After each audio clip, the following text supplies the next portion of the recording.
There is a particular category of death in the history of organized crime that does not involve betrayal, ambition, territory, money, or any of the motivations that have traditionally explained why one man kills another in this world. It involves something smaller, something that, in any other context, would have been forgotten before the conversation moved to its next subject.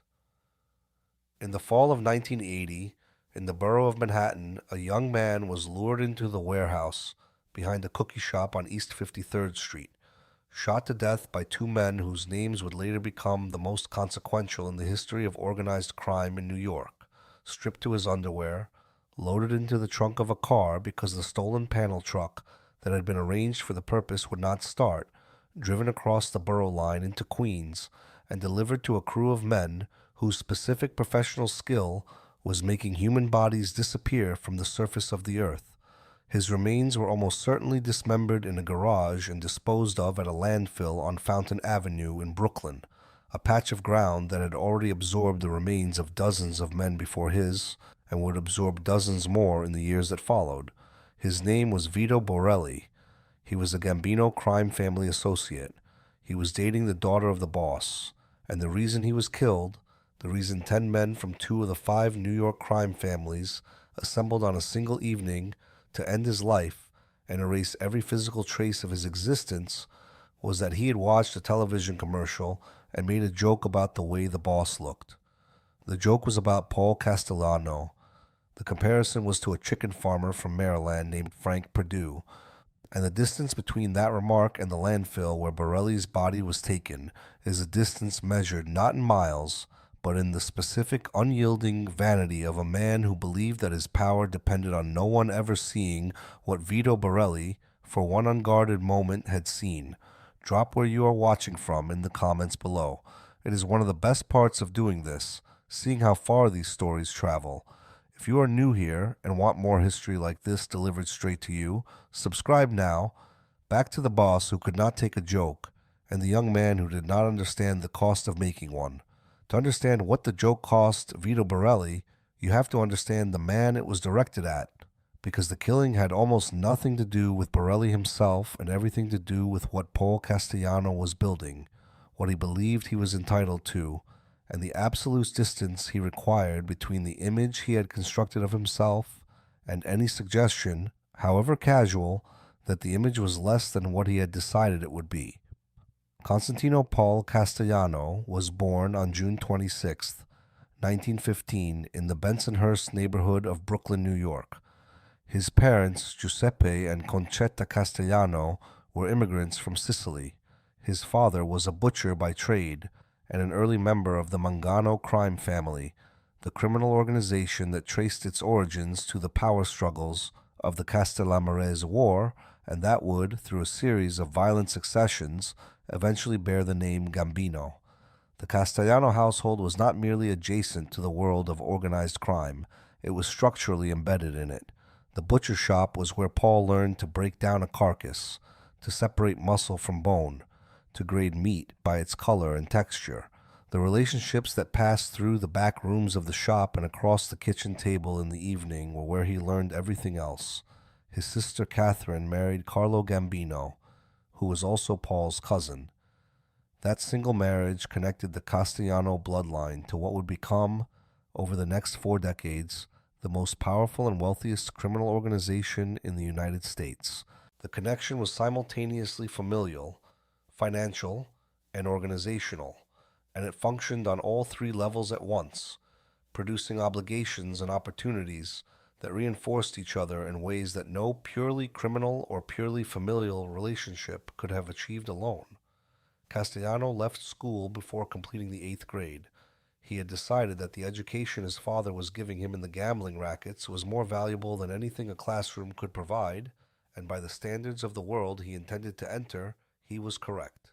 He began working for his father full-time, collecting numbers game receipts and learning the mechanics of the illegal lottery operations that generated steady income at the street level across Brooklyn.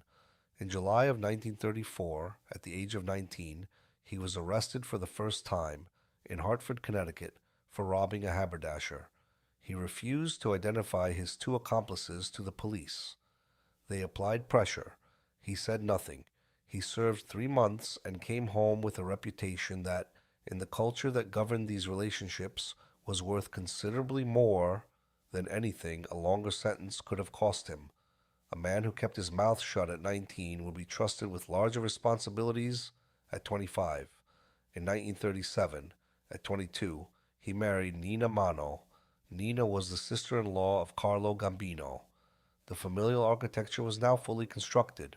Two marriages, one generation apart, had created a closed circle of blood and obligation that bound Castellano to the man who would one day control the organization that controlled everything. Through the 1940s, Castellano rose steadily through what was then the Mangano family. He served as a soldier, then as a capo regime under Albert Anastasia, the man they called the Mad Hatter, the man they called the Lord High Executioner, the boss who had turned murder into an instrument of organizational policy more efficiently than any figure before him. When Anastasia was shot to death in a barber chair at the Park Sheraton Hotel in Manhattan in October of 1957, Carlo Gambino assumed control. The family that had carried the names of Mangano and Anastasia now carried the name of the quiet, slight, calculating man who had orchestrated the removal of his predecessor and who would proceed to build the most profitable criminal enterprise in the country without ever attracting the kind of public attention that had destroyed the men who came before him. In November of that same year, 1957, Castellano attended the Appalachian Conference in upstate New York, the infamous gathering of more than 60 high-ranking organized crime figures from across the United States that was discovered and raided by New York State Police. He was arrested, along with dozens of others. He gave the police nothing. He was convicted on contempt charges and sentenced to a year in prison.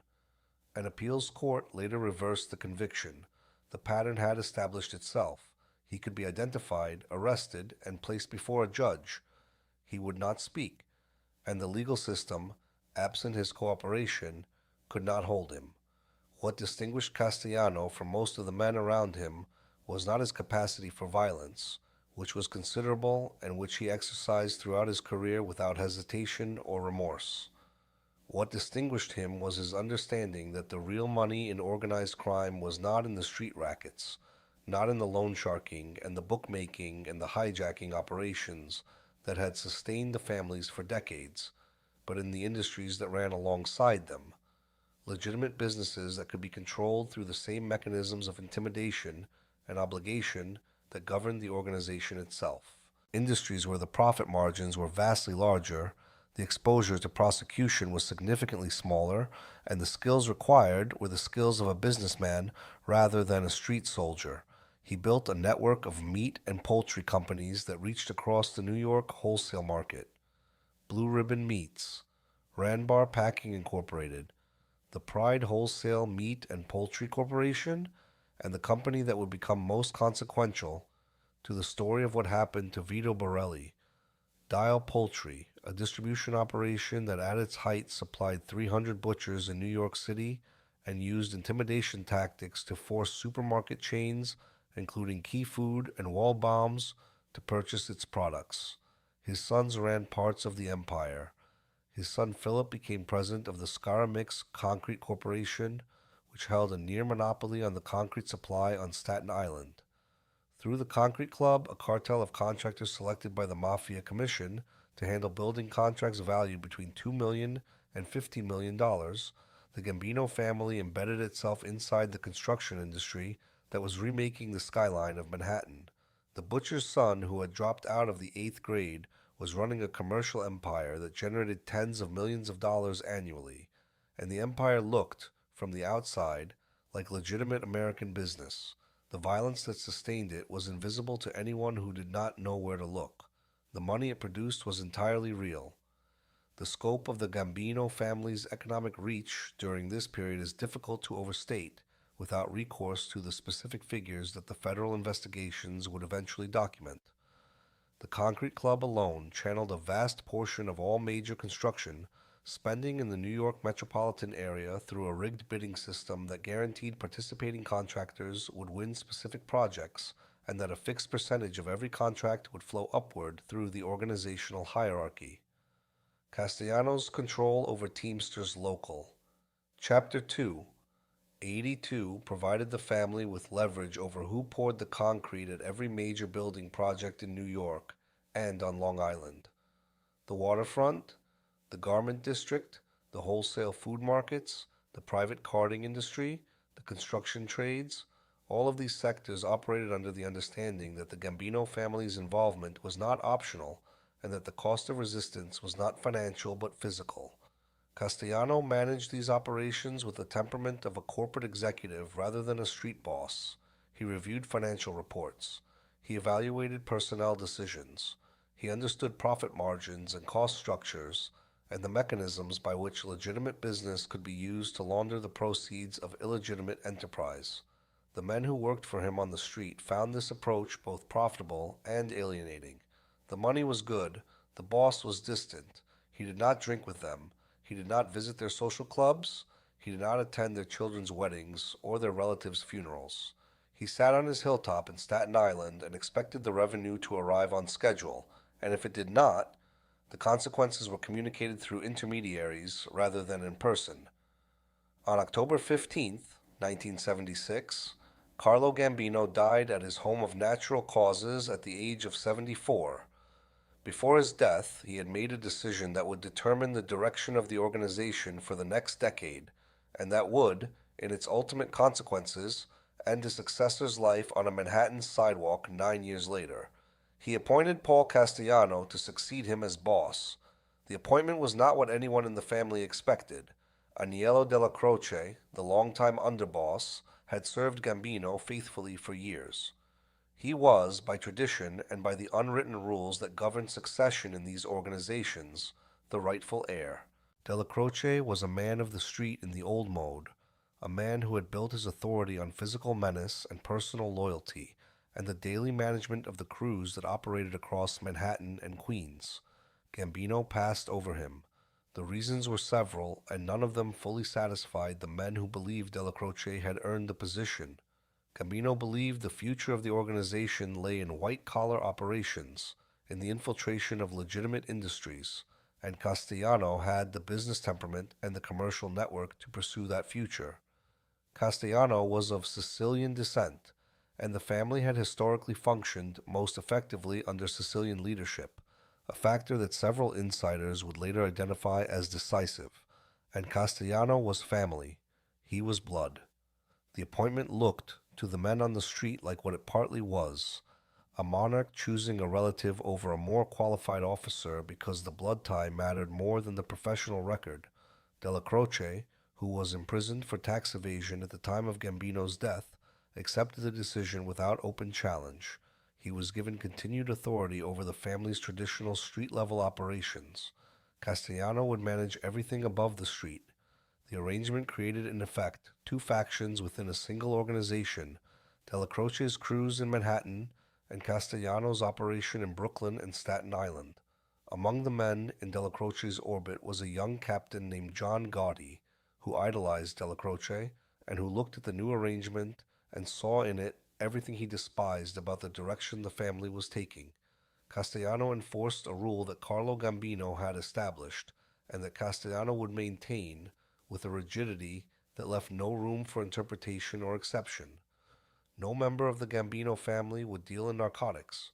Any individual caught in the drug trade could not be proposed for induction as a made member.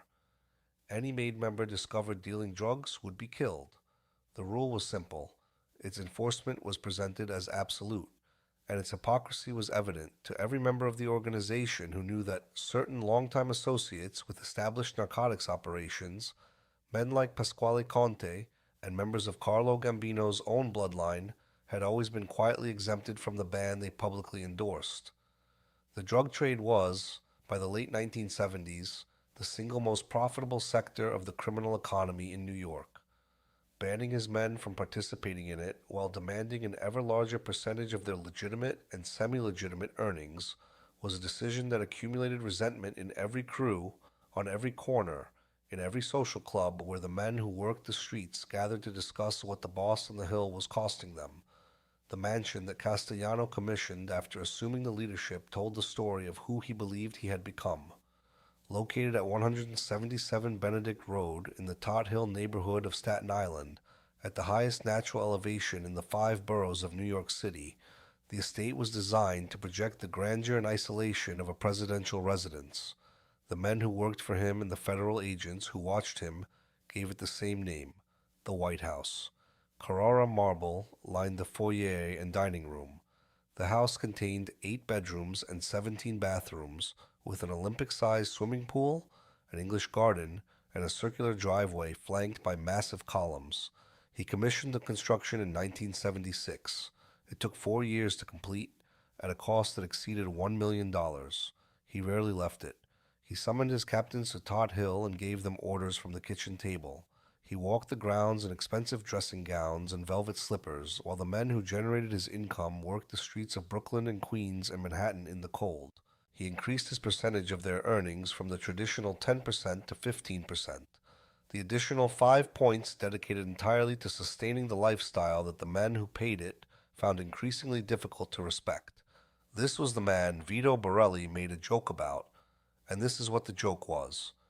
In the early 1970s, a chicken farmer named Franklin Parsons Perdue, born in 1920 in Salisbury, Maryland, had done something no chief executive in the American poultry industry had ever attempted. He put himself on television. The advertising firm of Scully McCabe Sloves had persuaded him that the most effective way to build a consumer brand for chicken, a product that had never been sold under a recognizable brand name, was to make the company's owner its public face. Perdue, who described himself as reticent about public speaking and had never appeared in a school play, agreed. The first commercial aired in 1971. It was shot in a city park in Salisbury. The tagline was immediate and enduring. It takes a tough man to make a tender chicken. What made the campaign memorable was not only the tagline, but the physical appearance of the man delivering it. Frank Perdue had a bald head, a prominent nose, small dark eyes, thin lips, and a high-pitched voice that many viewers found simultaneously awkward and credible. A New York Times journalist wrote that his droopy-eyed expression and prominent nose made people smile and feel comfortable with him. The observation that the man selling chicken bore a notable resemblance to the product he was selling was not subtle, and it circulated widely. Perdue's own son acknowledged the resemblance in an interview, saying he hoped he could still lead the company even though he did not look like his father. Perdue himself incorporated the running joke into the campaign's identity. Over the next 2 decades, he appeared in more than 200 commercials. Telephone surveys indicated that 97% of consumers, when asked to name a brand of chicken, responded with Perdue. It was the first branded chicken in the United States, and it was built on the willingness of a man who looked like a chicken to stand on national television and talk about chicken. In the mid-1970s, as Perdue was expanding into the New York market, he encountered difficulty getting his product placed in the weekly advertising circulars of major supermarket chains. Someone connected him with Dial Poultry, the distribution company controlled by Paul Castellano's sons. A deal was struck. From that point forward, Perdue had no trouble getting his chickens placed and promoted in the New York market.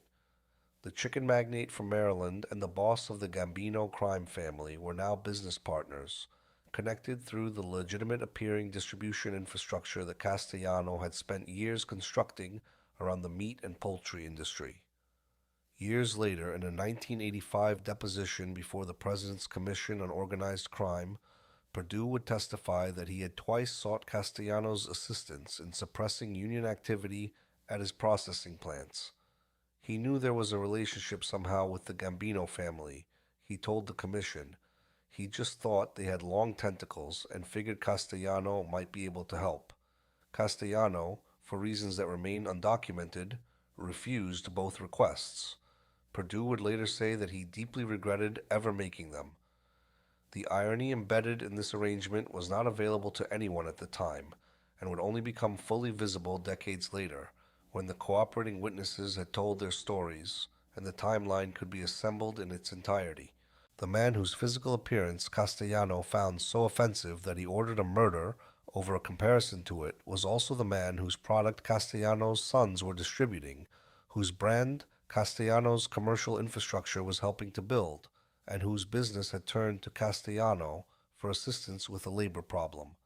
Frank Perdue was simultaneously the source of the insult and a business partner. The television face that reminded people of a chicken was generating revenue for the organization whose boss found the resemblance to that face a capital offense. The commercial that Borelli was watching when he made his remark was promoting a product that flowed through Castellano's distribution network. Castellano was, in a sense, that he would never have acknowledged, and that his organizational discipline prevented anyone from pointing out to him, profiting from the very image he found intolerable. Vito Borelli was watching one of these commercials. He was sitting with people who were connected, at varying distances, to the world that Castellano controlled.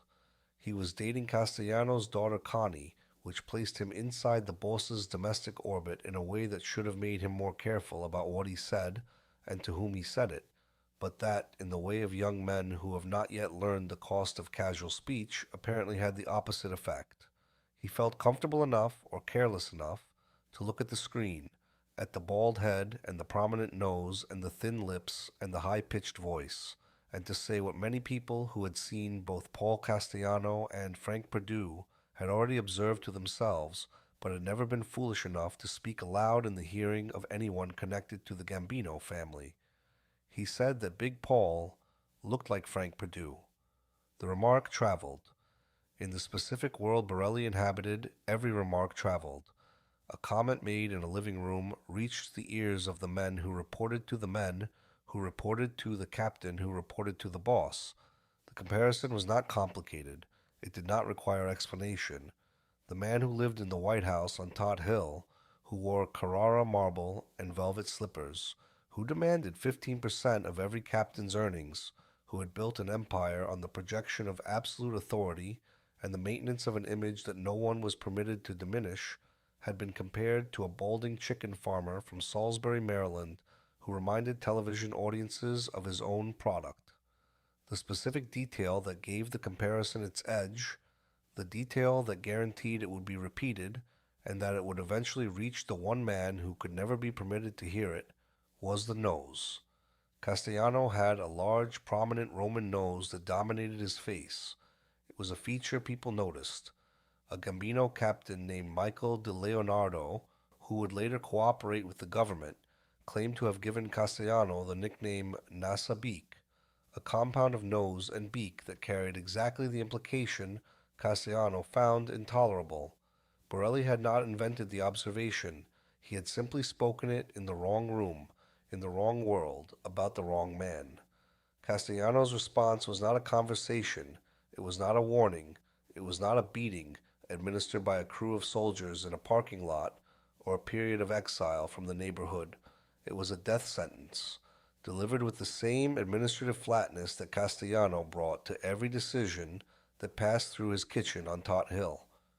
The order went out through the organizational channels that connected two separate crime families, and the operation that followed was assembled with a precision that required the coordination of 10 men positioned across a city block in Midtown Manhattan. The question that the killing raises, and that no cooperating witness testimony has ever fully answered, is why the response was not merely harsh but absolute. Men in this world were beaten for lesser insults and survived. They were demoted, reassigned, sent to work under captains in other boroughs, frozen out of profitable operations for a period of months or years, and then gradually permitted to return. The organizational vocabulary for punishing disrespect without resorting to murder was extensive, well practiced, and routinely employed. But Castellano did not reach for any of those options. He went directly to the end point, the permanent solution, the elimination of the source, and the reason, to the extent that the reason can be reconstructed from the available record, lies in the specific kind of insecurity that characterized Castellano's relationship to his own authority. He was a man who had been appointed by family connection rather than organizational consensus. He knew it. The men who served him knew it. Della Croce's faction regarded him as an interloper who had received the position because his sister had married the right man. not because he had earned it through the kind of street-level work that the organizational culture recognized as the legitimate basis for leadership. Castellano's response to that perception was not to prove himself on the terms the skeptics would have accepted, but to build an alternative architecture of authority, one based on wealth, distance, institutional grandeur, and the absolute suppression of any behavior that suggested the authority might not be real. The White House, the Carrara marble, the velvet slippers, the 15%, these were not merely luxuries, they were assertions. They told every captain who walked through the front door that the man who lived here was not a street boss who had been elevated beyond his station. He was something larger, something that operated on a different plane, and the maintenance of that assertion required, with a rigidity that admitted no exception, that no one in the organization be permitted to suggest otherwise. A joke about looking like a chicken farmer was, in this context, not a casual remark that could be absorbed and forgotten. It was a crack in the facade, and Castellano understood, with the instinct of a man who had built his authority on appearance rather than consensus, that cracks in facades do not remain small. They are repeated, they are embellished, they become the thing that everyone knows and no one says, until eventually someone says it openly, and then the authority that depended on the facade being taken seriously is finished. The organizational mechanics of the murder reveal the scale of what was deployed against a man whose offense was a single sentence. Borelli was not merely a Gambino associate. Before his affiliation with the Gambinos, he had been on record with the Bonanno crime family, specifically with Philip Rastelli, the Bonannos' imprisoned boss. He had briefly dated one of Rastelli's nieces. His connections crossed family lines, and the protocols that governed the killing of someone with ties to another organization required coordination that went beyond a single boss giving a single order. The Bonanno family, at this precise moment in their organizational history, was in a position of weakness more severe than anything the other four New York families were experiencing. The Bonannos had been tearing themselves apart for over a decade. The family's longtime boss, Joseph Bonanno, had been forced into retirement in the mid-1960s after an ambitious and ill-conceived plot to assassinate rival bosses was discovered by the Commission.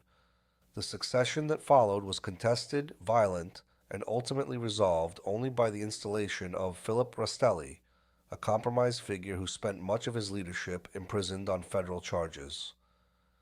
In Rastelli's absence, power was exercised by a series of acting bosses and ruling panels whose authority was never fully accepted by the captains and soldiers beneath them. Internal feuds had produced a series of murders and near misses that left the family's organizational structure in a state of chronic instability. The consequences of this turmoil extended beyond the Bonanno family's borders. The Commission, the governing body that mediated disputes and coordinated activities among the five families, had concluded that the Bonannos were no longer a reliable partner. Their seat on the commission was stripped. An edict was issued forbidding the family from inducting new members, a prohibition that denied the Bonannos the ability to replenish their ranks at the most basic level, and that would remain in effect until 1984. The message was unmistakable. The Bonanno family had forfeited its standing among the other organizations, and the restoration of that standing would require sustained demonstrations of competence, discipline, and cooperation. They were, in the language of the world they inhabited, on the outs. They needed allies among the leadership of the other families. They needed opportunities to prove that they could be useful. The murder of a man that Paul Castellano wanted dead was not for the Bonannos a burden reluctantly assumed. It was an opportunity deliberately seized, a chance to demonstrate that the family could still function as a reliable operational partner despite its internal chaos. Salvatore Castellano, who was serving as acting boss of the Bonanno family on behalf of the imprisoned Rastelli, received the request from Castellano and understood exactly what it represented. FBI surveillance records would later show Castellano meeting with Castellano in October of 1980. Castellano summoned two of his most trusted captains, Joseph Massino and Dominic Napolitano. He relayed the order and stressed the strategic importance of gaining allies among the other families through a demonstration of organizational competence and goodwill. The murder of Vito Borelli was framed not as a favor but as an investment. The plan was assembled with the kind of operational coordination that characterized the most carefully organized killings of this era. Anthony Rabito, a Bonanno soldier, was given the task of luring the target. Rabito operated a cookie shop at 308 East 53rd Street in Midtown Manhattan.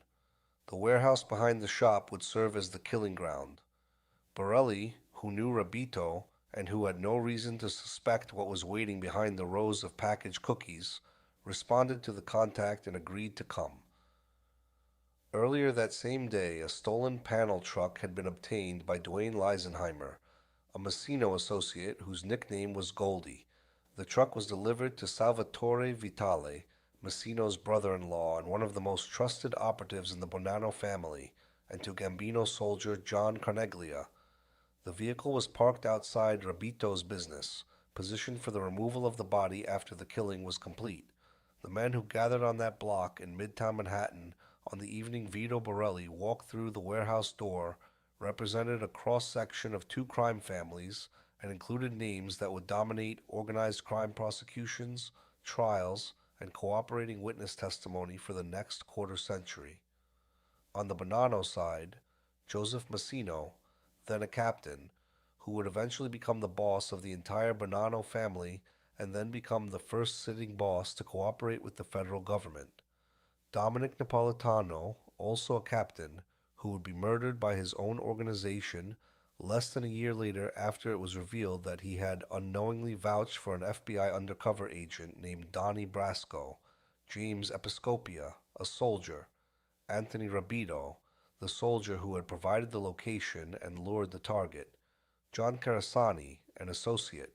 On the Gambino side, John Gotti, then serving as an acting captain under Agnello della Croce, who would 5 years later order the killing of the boss who had ordered this one, John Carneglia, a soldier, Frank De Chico, a soldier who would later be killed by a car bomb intended for Gotti, Angelo Ruggiero, a soldier whose wiretap conversations about heroin dealing would become the catalyst for the Castellano assassination, and Joseph Watts, a Gambino associate who served as one of Castellano's most reliable killers. Gotti and Watts were positioned inside the warehouse. Everyone else was positioned around the block as lookouts, covering the approaches and exits, ensuring that the police or any unexpected visitors would be spotted and dealt with before they reached the killing ground. Borelli walked in. Gotti and Watts were waiting. They shot him. When Salvatore Vitale later saw the body, it bore the evidence of multiple gunshot wounds and was clad only in its underwear. Whatever happened between the moment Borelli entered the warehouse and the moment he hit the floor, whatever words were spoken or not spoken, whatever he understood or did not understand about why the men with the guns were standing where they were standing, is not recorded in any surviving testimony with the precision that would allow a historian to reconstruct the final seconds of his life. What is documented is that John Gotti pulled the trigger, that Joseph Watts fired alongside him, and that the body was ready to be moved. Then the plan encountered the specific prosaic kind of failure that criminal plans encounter with a regularity that their architects never anticipate. Vitale received a phone call from Massino. The panel truck would not start. Vitale drove into Manhattan and attempted to start the truck himself. The engine was dead. The body of a murdered man was inside a cookie warehouse on a commercial block in Midtown Manhattan, and the vehicle designated for its removal was a stolen truck with an engine that refused to turn over. Vitale offered his own car.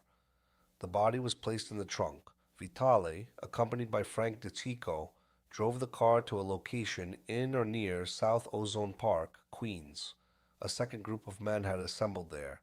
Among them was a Gambino soldier named Roy DeMeo. The attachment of that name to this moment tells anyone who has studied the history of the Gambino family exactly what happened to Vito Borelli's remains.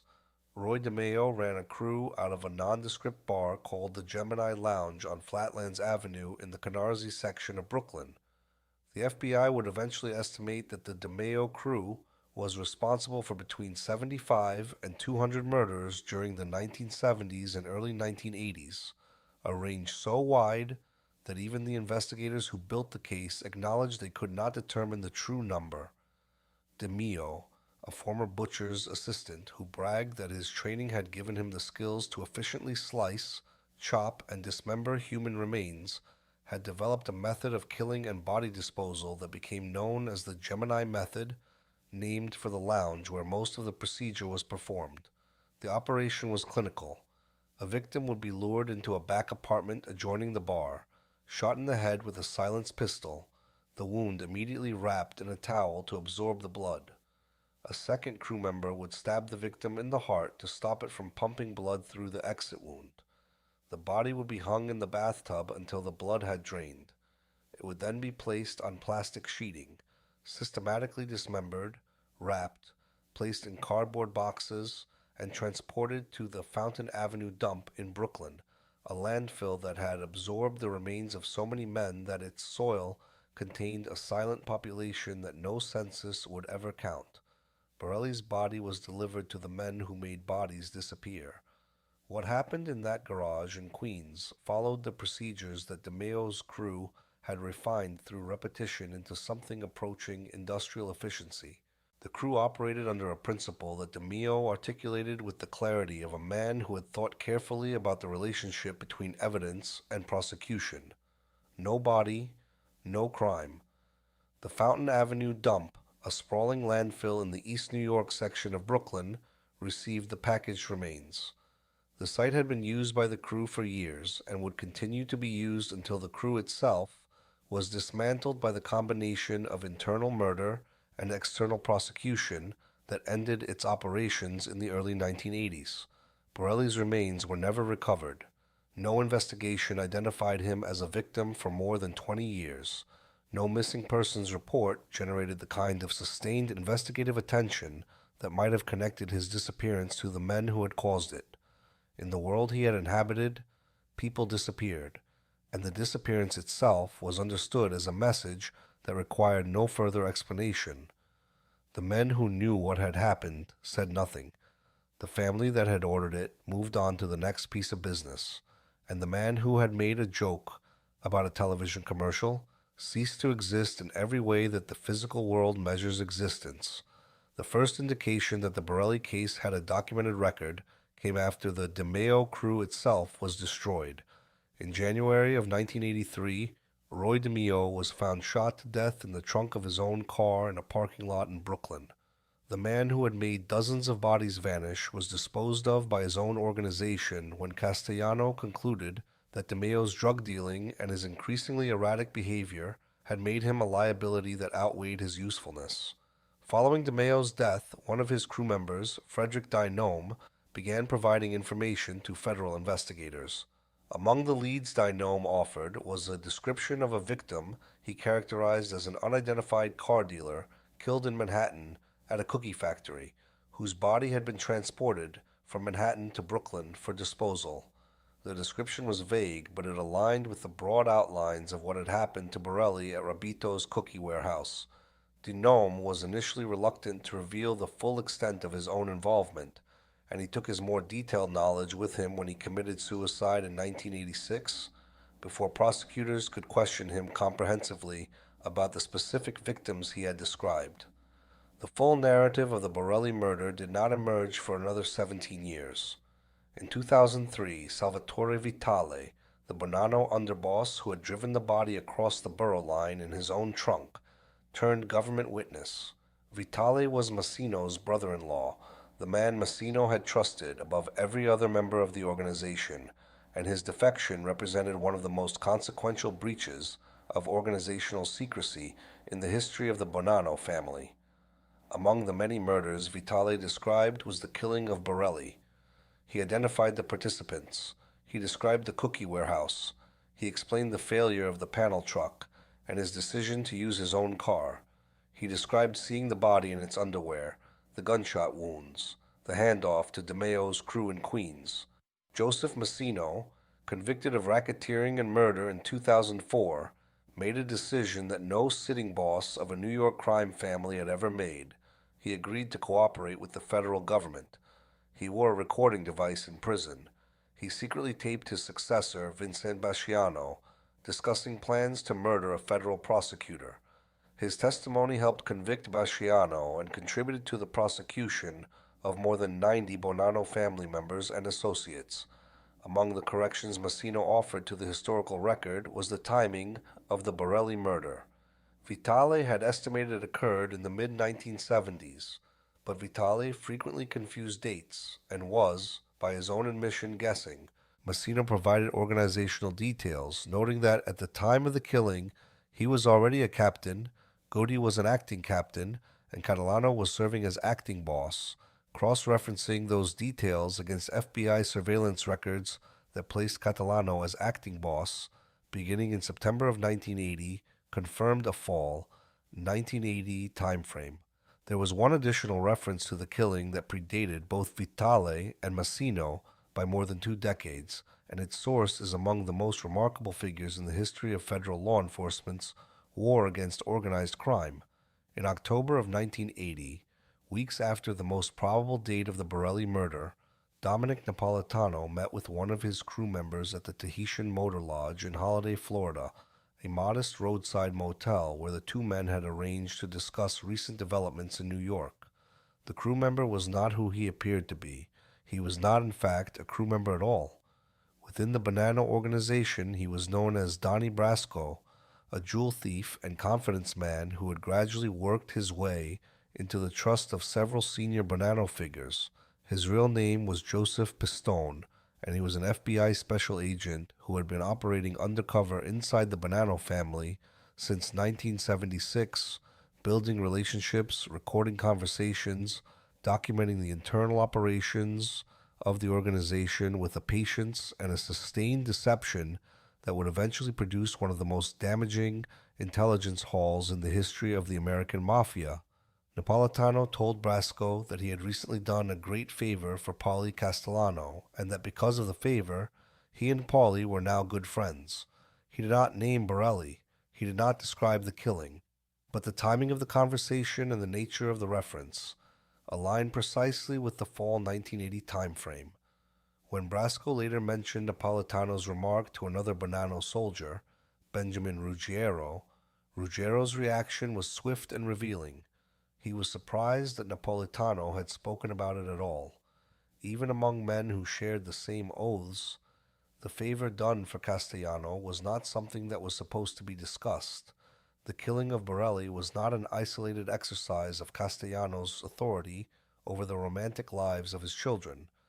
It was part of a pattern that extended across the full span of his leadership, a pattern that revealed something fundamental about the way he understood his relationship to the people around him, particularly the people closest to his family. His daughter Constance's relationships became, through no design of her own, recurring occasions for her father to demonstrate what happened to men who failed to treat the boss's family with the respect the boss demanded. The men who entered Connie Castellano's life entered, whether they understood it or not, a space governed by rules that no ordinary relationship could have prepared them for, rules in which a joke, a beating, a failed business, or an act of infidelity could each independently produce the same terminal outcome. After Borelli, Connie married Frank Amato, a man Castellano had attempted to set up in the Italian ice distribution business. The business failed. Castellano transferred Amato to work as a butcher at Dial Meat Purveyors. The marriage deteriorated. Amato was unfaithful. He was violent. Word reached Castellano that Amato had beaten Connie badly enough to cause a miscarriage. Castellano, in what one chronicler described as a display of familial compassion, waited for the divorce to be finalized in 1973. 7 years later, in September of 1980, roughly the same period as the Borelli killing, Frank Amato was summoned to the Gemini Lounge. He walked through the same side door that dozens of men had walked through before him. He never walked out. Roy DeMeo and his crew handled the procedure. Amato's remains were dismembered and disposed of. His body was never found. The father had now ordered the murder of both a boyfriend and a husband of his daughter. using the same disposal crew for the same fundamental reason. The men had failed to behave in a manner consistent with what the boss believed his family deserved, and the only acceptable remedy was their complete physical erasure.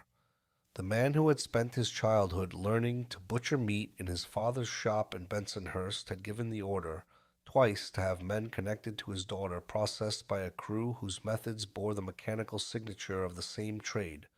It was an irony that the men who knew the details understood instinctively and never discussed. The two killings involving his daughter were not aberrations in an otherwise restrained leadership. Castellano ordered murders throughout his tenure as boss, with a frequency and a casualness that contradicted the image of the refined businessman he worked to project. One associate described him as a smart person who was not called a murderer even if he committed a murder. The characterization captured something essential about the way Castellano operated. The violence was real and recurring, but it was conducted through intermediaries, executed at a remove, processed through the organizational machinery, rather than performed in person. Castellano did not beat men. He did not fire guns. He did not visit social clubs and deliver threats over espresso. He sat in the White House and issued instructions, and the instructions were carried out by men who understood that the consequence of failing to carry them out would be identical to the consequence suffered by the men they were sent to eliminate.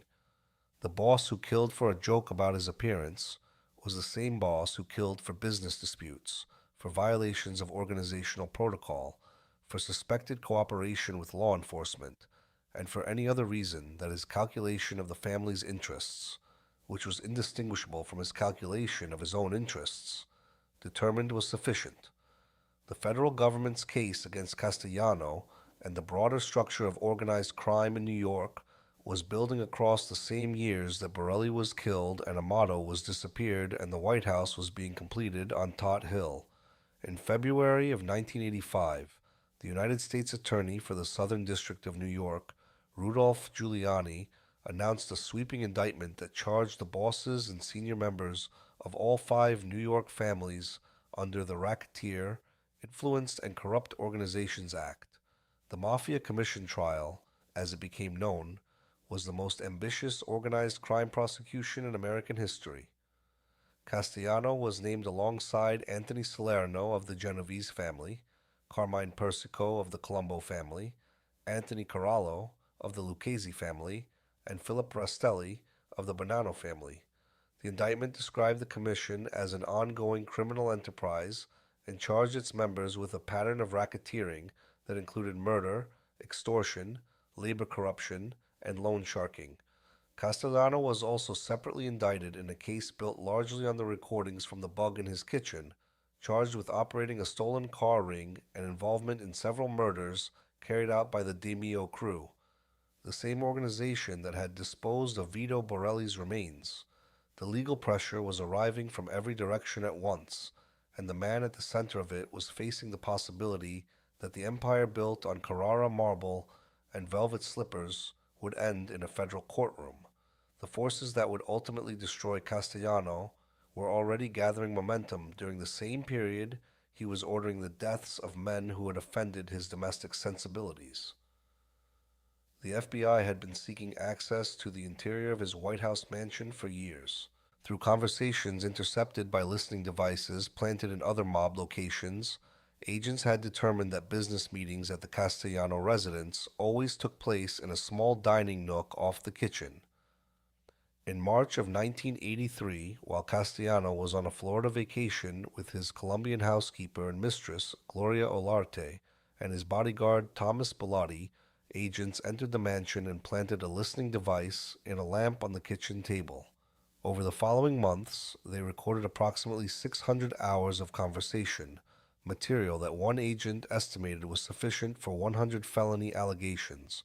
The tapes captured Castellano discussing illegal operations with his captains and whispering endearments to Olarte in the pauses between those discussions. The personal and the criminal were so thoroughly braided together on the recordings that separating them became one of the more unusual challenges of the subsequent prosecution. The affair with Olarte had consequences that extended well beyond the legal. Gloria Olarte had arrived from Medellin, Colombia, in the late 1970s and begun working as a housekeeper at the Castellano mansion. She was decades younger than the boss. The relationship developed under the same roof where his wife Nina was living, a domestic arrangement that the men who visited for business meetings found impossible to ignore. Castellano's wife left the mansion in 1983. The captains who came to Todd Hill to discuss family business observed the boss in the company of his young housekeeper and discussed what they had seen among themselves with a mixture of contempt, incredulity, and the specific anger of men who were paying 15% of their earnings to subsidize a lifestyle that the man living it was using to disgrace the institution he claimed to lead. The boss who had killed a man for calling him a chicken farmer was conducting himself, in the judgment of his own officers, in a manner that invited a different kind of ridicule entirely. Meanwhile, the heroin tapes were tightening the noose around the faction that had always resented Castellano most. FBI wiretaps had captured Angelo Ruggiero, one of John Gotti's closest associates, discussing drug trafficking operations in extensive and incriminating detail. Castellano knew the tapes existed. He demanded that underboss Della Croce hand them over. If the recordings confirmed what Castellano suspected, that Gotti's crew was dealing heroin in direct violation of the family's absolute prohibition, the penalty was clear. The men involved would be killed. Della Croce stalled, protecting Gotti and his men, month after month, buying time that no one believed was infinite. On December 2nd, 1985, Agnello Della Croce died of cancer. He was 71 years old. The buffer between the two factions of the Gambino family was gone. Castellano did not attend the wake. In the culture that governed these relationships, the failure of a boss to pay his respects to a man who had served the organization for decades was an act of contempt so profound that it erased whatever residual loyalty had kept the peace. 2 weeks later, the man who could not tolerate a joke was dead.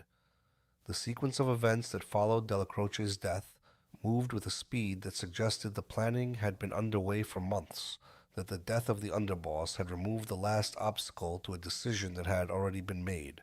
Castellano compounded the insult of skipping the wake by making Thomas Bellotti his personal bodyguard and a man widely regarded within the family as unqualified for leadership, the new underboss.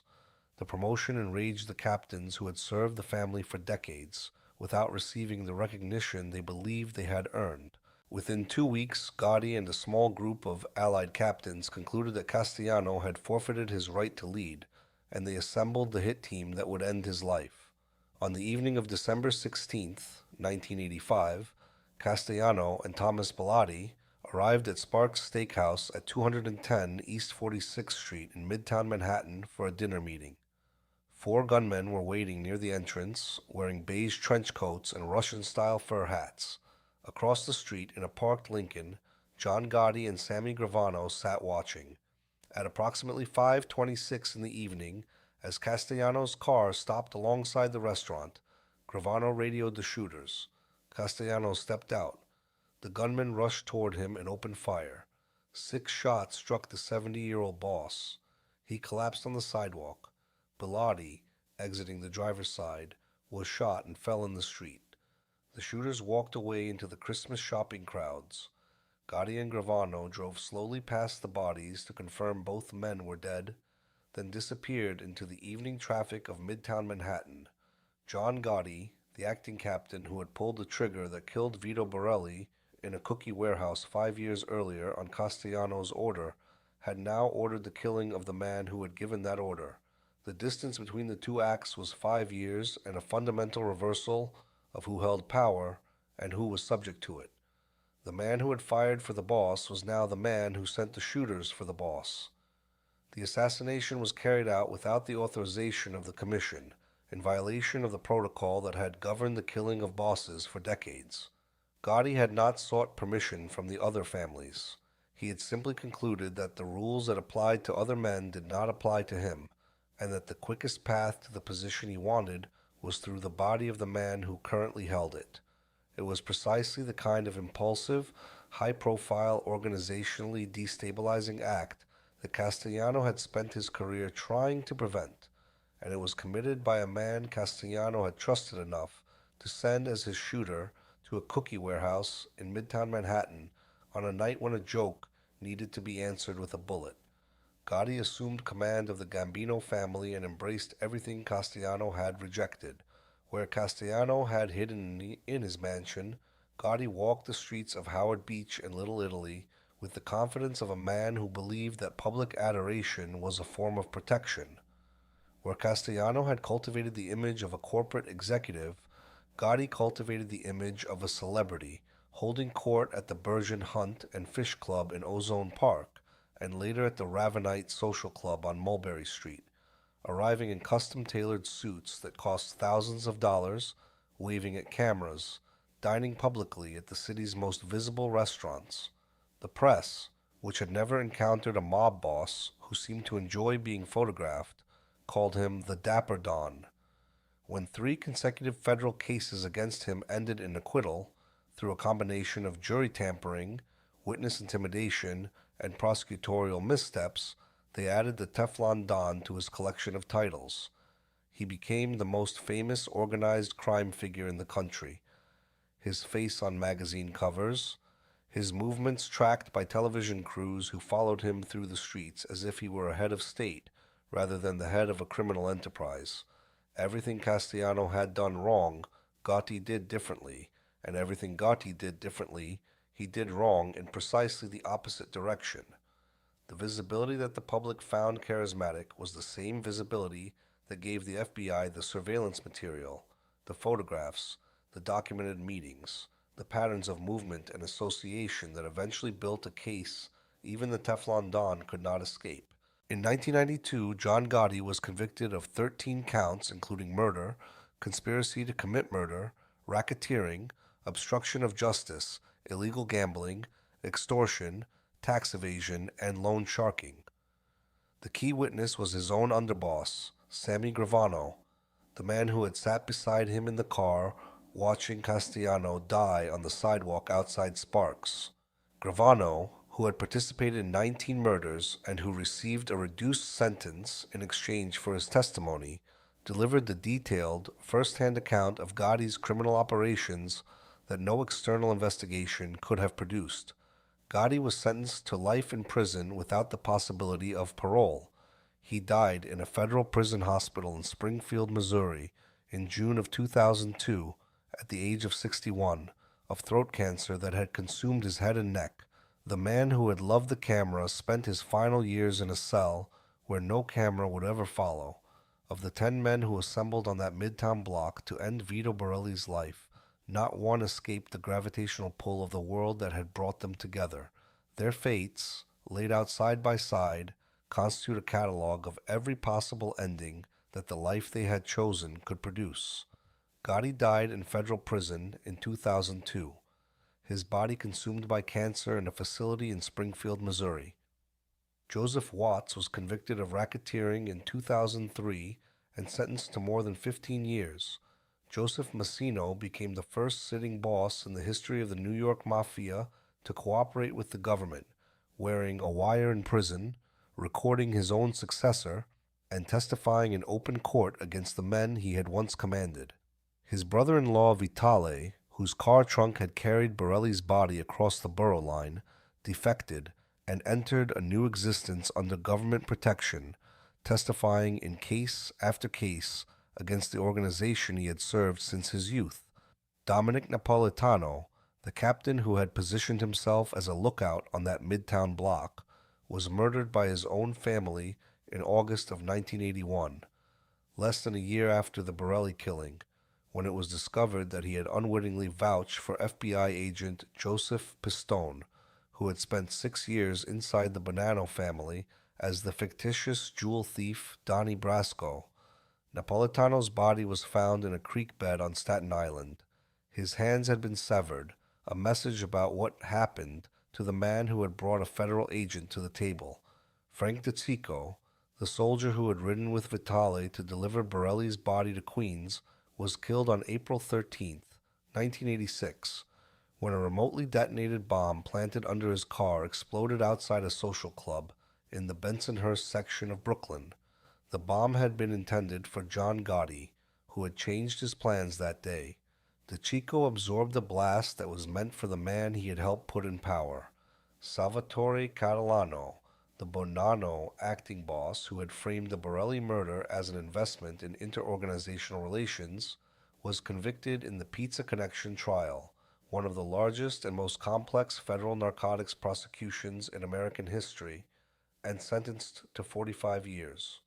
Roy DeMeo, the man who had received Borelli's body and ensured its permanent disappearance, was shot multiple times and left in the trunk of his own Cadillac in January of 1983, killed on Castellano's order when his drug dealing and his mounting legal exposure made him more dangerous alive than dead.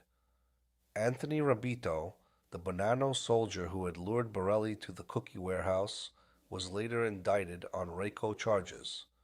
Angelo Ruggiero, whose heroin tapes had been a catalyst in the broader Castellano crisis, died of cancer in December of 1989 before he could be tried. The organization consumed every man who had participated in the killing of Vito Borelli. Not one of them reached old age as a free man, living the life the organization had promised. The system they served destroyed them with the same indifference they had shown the man they killed in the cookie warehouse. Frank Perdue died on March 31st, 2005, at his home in Salisbury, Maryland, after a brief illness. He was 84 years old. He had appeared in more than 200 television commercials. He had built his family's backyard egg business into one of the largest poultry operations in the world, the third largest producer in the United States.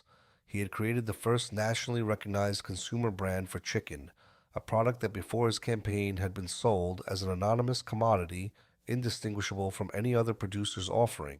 He had, by his own sworn testimony before a presidential commission, sought the assistance of Paul Castellano on 2 occasions in suppressing union activity at his plants, a decision he later characterized as one of his deepest regrets. There is no record that he was ever informed by any law enforcement agency or any journalist or any other source that a man had been murdered because someone had noticed a resemblance between his face and the face of the boss of the Gambino crime family. The connection between the chicken campaign and the killing in the cookie warehouse existed entirely within the closed world of the men who had ordered it and the men who had carried it out, and it remained there until the cooperating witnesses broke their silence decades later. Vito Borelli's body was never found. His name appears in cooperating witness testimony, in court filings, in the detailed records of prosecutions that dismantled the organizations responsible for his death. He has no grave, he has no marker. He exists in the historical record as a man whose entire life has been compressed by the passage of time and the indifference of the world into a single sentence. He was killed for saying the boss looked like Frank Perdue. The White House on Todd Hill was sold and resold, eventually listed for $18 million. Its marble and its swimming pool and its 17 bathrooms available to anyone willing to live in the house where a man who ordered people killed for jokes once walked the halls in velvet slippers. The Fountain Avenue dump was capped and converted into a park, its soil holding whatever remained of the men that Roy DeMeo's crew had delivered to it across a decade of industrial killing. The cookie warehouse on East 53rd Street continued as commercial property, its walls carrying no marker, its address appearing in no memorial, its significance known only to the men who had assembled inside it on the night a joke reached the end of its consequences. What the story of Vito Borelli reveals is not the cruelty of organized crime, which requires no additional evidence and no additional illustration. It is something more specific and more instructive. It is the architecture of vanity, when vanity is backed by the power to enforce itself without limit, without appeal, and without the possibility of reversal. Paul Castellano built an empire that generated tens of millions of dollars annually, controlled industries that shaped the physical landscape of one of the largest cities on earth, and commanded the loyalty and fear of hundreds of men across the New York metropolitan area. He lived in a mansion that his men and the FBI called the White House. He walked on imported stone. He dressed like a man who had never worked a day on the street. He demanded a larger tribute than any boss before him. He eliminated men who offended his domestic sensibilities with the same bureaucratic efficiency that he brought to the management of his construction and poultry operations, and none of it. Not the mansion, not the money, not the hilltop in the 5 boroughs, not the power to order a man killed with a word whispered over an espresso, was sufficient to protect him from a comparison to a man who sold chicken on television. The fragility is the point. An authority that is earned through consensus, through demonstrated competence, through the accumulated respect of the men who serve it, can absorb a joke. It can tolerate a moment of disrespect because the foundation beneath it is solid enough to bear the weight of laughter. An authority that is built on appearance, on the projection of grandeur, on the systematic suppression of any suggestion that the authority might be less than what it claims, cannot absorb anything. Every joke is a threat. Every comparison is a challenge. Every remark that reaches the wrong ears carries the potential to unravel the entire construction, because the construction was never anchored in anything more substantial than the belief that no one would dare to question it. Castellano ordered Vito Borelli killed because the joke threatened the image, and the image was the only thing holding the architecture in place. He could not have explained it in those terms. He would not have recognized the description. He would have said, if he had ever been asked, that the killing was a matter of respect, and that respect in his world was not a preference but a requirement, and that a man who failed to show it had chosen his own consequence. But the respect he demanded was not the respect that competent leaders earn. It was the respect that insecure leaders require, and the distance between those two things is the distance between a joke that produces a reprimand and a joke that produces a landfill. The man who laughed is gone. The man who ordered the killing is gone. The men who carried it out are gone, consumed by prison, by murder, by cancer, by the relentless pressure of federal prosecution that eventually reached every figure whose name appears in the account of that evening on East 53rd Street. The Cookie Warehouse is a commercial address in Midtown Manhattan. The Fountain Avenue dump is a park. The White House on Tot Hill is a real estate listing. And the story survives, a small and terrible illustration of what happens when the power to kill is placed in the hands of a man who cannot bear to be compared to a chicken farmer. And the only thing standing between a remark and a landfill is the judgment of a man who has already decided that his judgment is the only one that matters.